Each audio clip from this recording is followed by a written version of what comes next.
We have some breaking news now. The Supreme Court Chief Justice is speaking out after President Trump called for a judge to be impeached. That federal judge is demanding the government explain why it ignored his order blocking the deportations of more than 200 alleged gang members. President Trump posted on social media calling for the judge to be impeached, saying he's radical left lunatic, a troublemaker, and agitator. Now Chief Justice John Roberts is responding. Senior Washington correspondent Devin Dwyer joins me now. Devin, justices normally stay out of anything remotely political. So how significant is it to hear from the Chief Justice on this? This is an extraordinary development, Diane, and a sign just how big this case has become. And let's not forget that until recent times, it was also highly unusual for presidents to attack sitting judges hearing cases involving them. But of course, Donald Trump has made that the norm.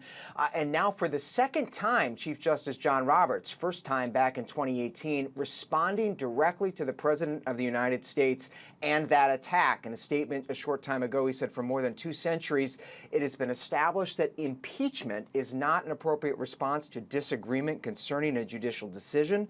The normal appellate review process exists for that purpose. So the the Chief Justice pushing back on calls that Chief Judge of the district here in Washington, Judge Boasberg, be impeached for this decision, temporarily ordering the administration to halt these deportation flights over the weekend involving alleged Venezuelan gang members. And several Republican members of Congress also joined the president's calls. But here John Roberts saying, calm down, let's draw a line in the sand. That's why we have a judicial system. If you don't agree with the decision of a judge, you can appeal it, Diane, and that fight is continuing today in that judge's courtroom.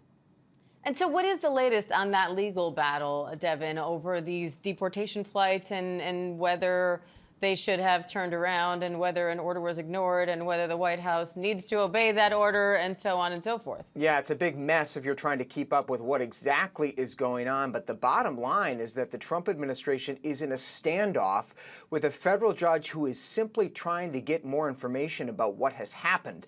Those flights, of course, already left. We've seen the pictures of those alleged gang members being delivered to El Salvador, to a notoriously harsh prison.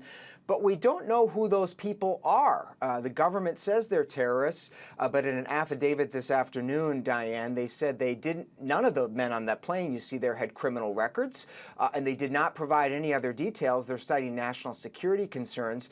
But again, the purpose of the judiciary, the purpose of a judge is simply to conduct a fact-finding investigation. And the Trump administration just moments ago basically stonewalling that request. So this standoff in court continues, Diane. All right, senior Washington reporter Devin Dwyer, thank you. You bet.